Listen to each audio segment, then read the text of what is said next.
some time on his hobby, photography. But last year he was diagnosed with bowel cancer. Despite treatment, secondary tumours appeared in his liver. But instead of having major surgery, he became the first person to undergo an experimental procedure using keyhole technology, leaving him with just a small scar. Where the other ones have got large scars, I mean, all I've got is a little imprint on the side there. You know, it's could be a spot for all it looks like, you know. It's amazing. The operation, performed at the Westminster and Chelsea Hospital, took place in the X-ray department. Using ultrasound to guide them, the surgical team inserted a probe into Mr. Grindrod's liver. Using liquid nitrogen, the temperature of the tip of the probe was reduced to minus 190 degrees Celsius, which then destroyed the cancerous tumours. The main benefit we would expect is that by controlling the disease within the liver, we can delay the appearance of any unpleasant symptoms resulting from growth of the disease in the liver and sustain the patient's quality of life. And we also hope that we will be able to prolong their life by controlling the disease within the liver. Good afternoon, colon cancer. Can I help you? Every year, 30,000 people are diagnosed with bowel cancer. Many develop secondaries in their livers.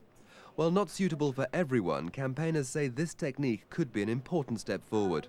Although it's not a cure, it is a way of keeping people well for much longer and by that way maintaining their quality of life, and that is vitally important for people that are suffering from cancer.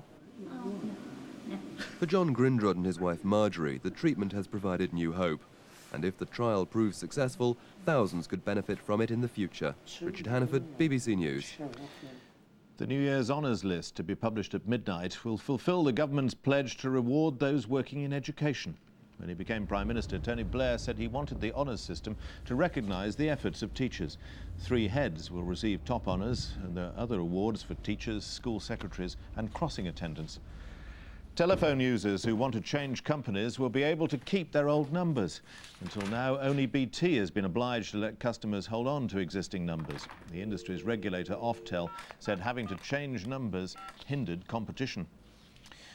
Plans have been put forward for a garden of remembrance for Diana, Princess of Wales, in front of her former home at Kensington Palace. The Royal Parks Agency has submitted the proposal to a government committee, considering how best to commemorate the life of the princess. Oxford and Cambridge universities look set to lose some of the special funding, which results in them getting £1,700 more per student than other universities. Ministers are deciding whether the extra money, which comes from the taxpayer, can be justified, while Oxford and Cambridge continue to take fewer than half of their students from state schools. Education correspondent Mike Baker reports. Hopeful sixth formers arrive for their interviews at St Peter's College, Oxford. Last year, only 4 in 10 Oxford places went to state school pupils.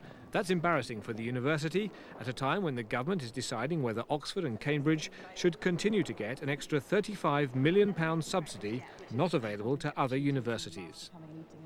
The extra funding is because the university is made up of individual colleges, which each get state money on top of the university's grant. Claire and Alex attend state schools which rarely send pupils to Oxford. The university wants more applicants like them, knowing the government expects it to widen access. But Oxford's traditional image puts off many state school pupils, despite renewed efforts to reach out to them. So this is the library. New schemes to target state schools and invite pupils on summer taster courses are being tried.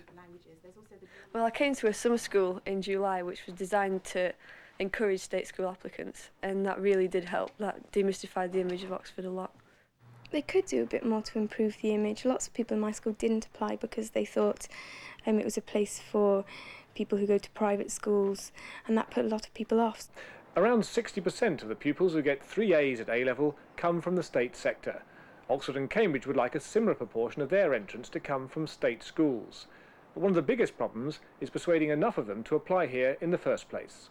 One of the first year rooms, it's like a typical... But Oxford, though keen to get more state school students as part of a deal to keep its extra funding, rejects any suggestion of quotas.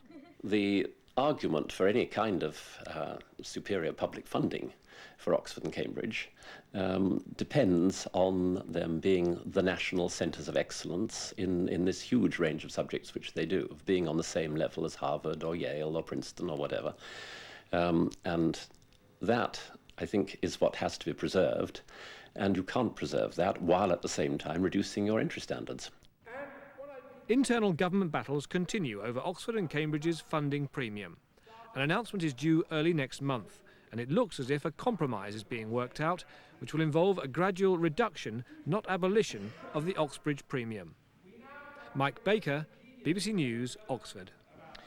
A nurse in America suspected of killing over 100 elderly patients in his care has appeared in court in Indiana. A new ruble. At just 10 to the pound, it knocks 3 zeros off the existing one. A slightly quirky state-sponsored advertising campaign has been preparing Russians for the transition. You've got nothing to fear, says Russia's top sax player. Crossing off the noughts is like getting rid of the notes. It makes it much easier to count. The central bank says Russia's ready for the change. It's psychological, just to make our people, to ensure them that, okay, we have come back to the old stable situation. The government, the central bank, they announced that, okay, we have finished the period of high inflation. Maybe so, but the recent financial turmoil in Asia has exposed the vulnerability of Russia's economic recovery to sudden shifts in world markets. Only the late decision of the central bank to raise interest rates prevented a crisis. And Russia faces a tax problem second to none. 250,000 collectors and methods to make you blanch, but next to no returns. All of which worries Boris Yeltsin. He admits ordinary people have little to show from economic reform.